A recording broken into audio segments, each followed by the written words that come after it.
Kakaibang love story at wedding ni Kalad Karen at Luke Wrightson. Love wins talaga para sa transgender woman na si Kalad Karen o Jervy Lee sa tunay na buhay dahil sa wakas ay panghabang buhay na ang pagsasama nila ng kanyang nag-iisang minamahal, ang British non-showbiz guy na si Luke Wrightson.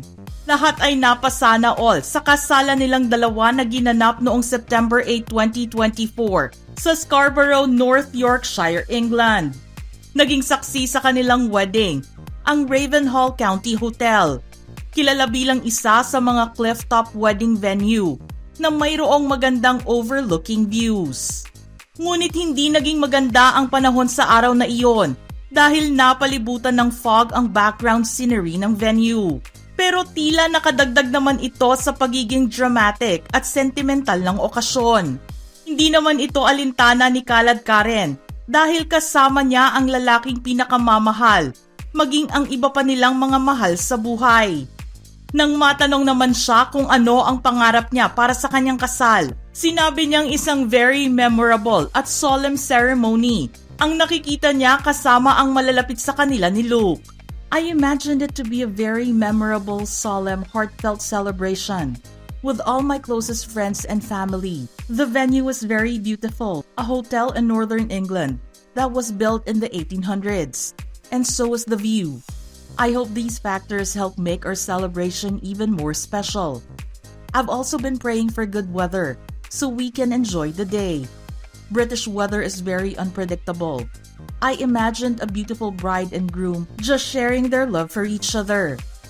Neutral colors and white lang ang gusto nilang motif dahil garden wedding overlooking a bay ang kanilang venue.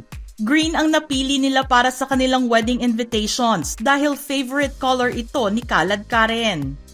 Naikwento naman noon ni Kalad Karen na una siyang nagandahan sa nasabing venue noong dumalo sila sa kasal ng kaibigan ni Luke.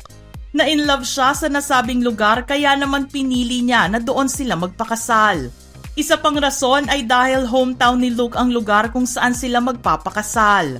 Aniya, I'm happy that Scarborough will be a memorable place for both of us.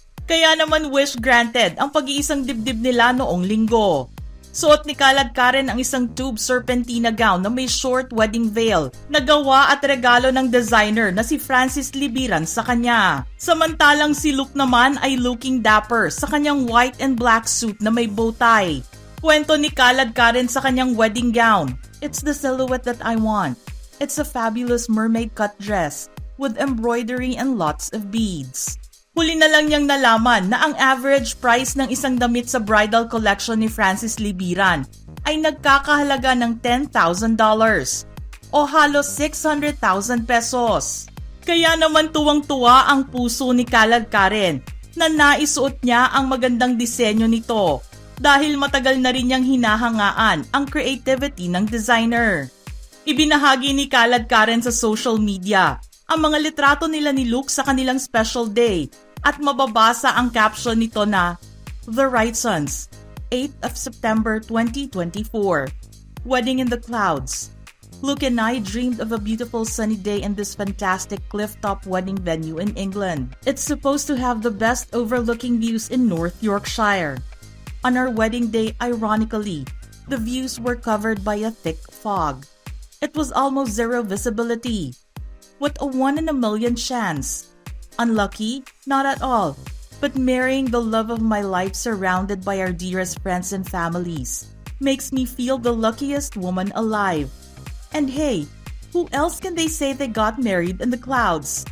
Mr. and Mrs. L. Wrightson. Sinabi naman ni Kalad Karen sa isang panayam noon na desisyon nila pareho ni Luke na magpakasal.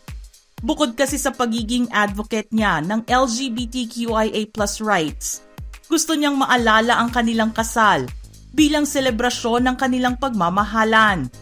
Napili rin niya ang September 8 dahil may meaning sa kanya ang nasabing petsa.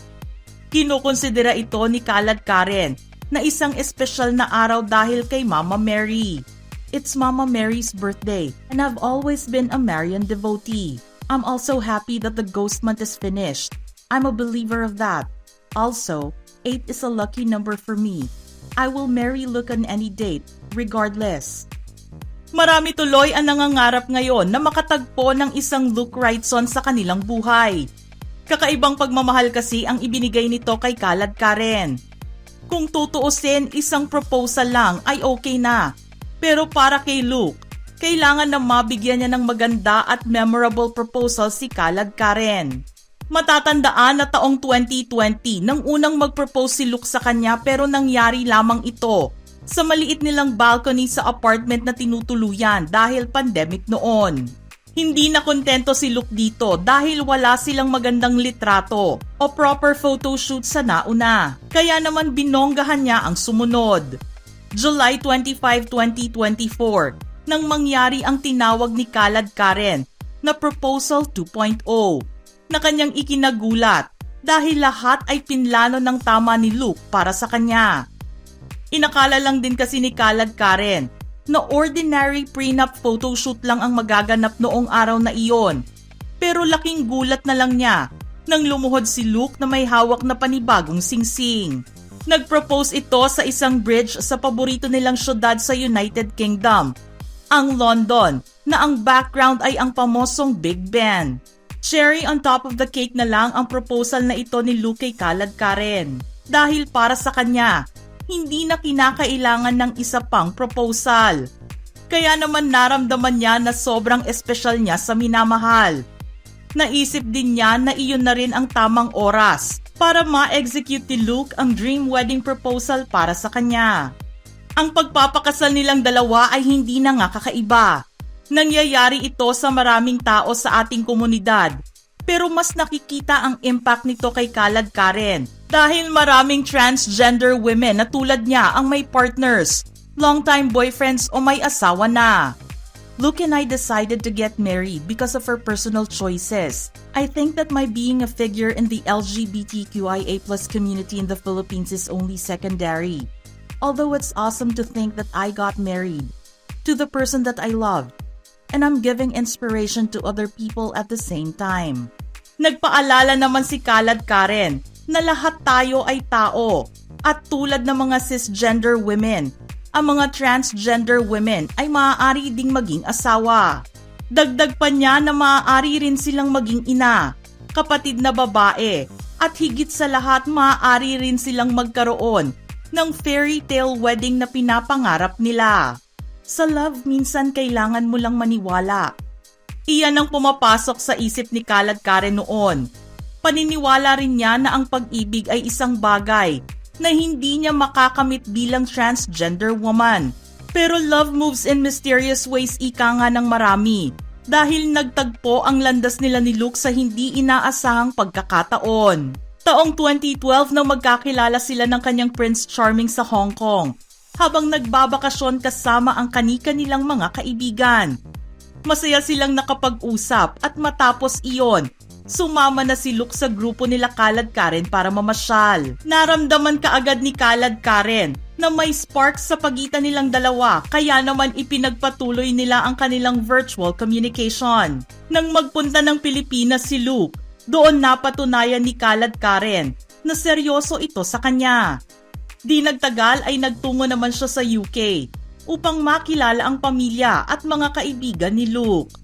And the rest, they say, is history. Congratulations to the newlywed couple, Khaled Karen and Luke Wrightson, from your Showbiz Philippines family. Mga ka-Showbiz peeps, ano ang masasabi nyo sa ating kwento ngayon? Type your thoughts in the comments section below.